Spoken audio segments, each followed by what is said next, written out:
এই ফ্যামিলি কার্ডের যে পাইলট কর্মসূচি, এটার মোট বাজেট 38,07,00,000 টাকা। এর মধ্যে 66% বা প্রায় 25 কোটি টাকা নগদ সহায়তা হিসেবে দেওয়া হবে এবং এটার উৎস হবে অর্থ মন্ত্রণালয়ের ব্লক বরাদ্দ।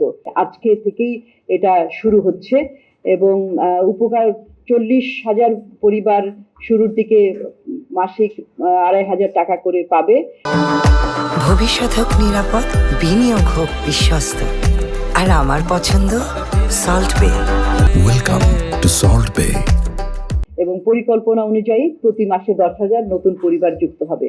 তো এই কর্মসূচিটার আপনারা অলরেডি জানেন যে আর্থিক সহায়তা সরাসরি পরিবারের মা কিংবা নারী প্রধানের কাছে প্রদান করা হবে এবং অর্থ প্রদান করা হবে মোবাইল ব্যাংকিং বা ব্যাংক হিসাবের মাধ্যমে।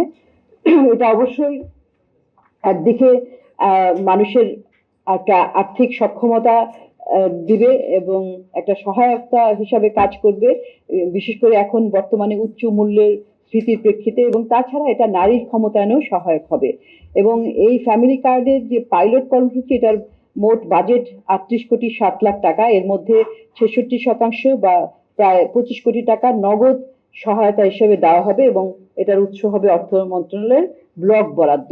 এখন যেটা বিষয় হচ্ছে যে এই সামাজিক সুরক্ষাটা বাজেটকে আস্তে আস্তে আচ্ছা, এটা নিয়ে আরেকটু বলে নি যে এই বরাদ্দটা, এটা তো সরকারের আরো পরিকল্পনা রয়েছে, এটা আরো বাড়াবে ক্রমান্বয়ে।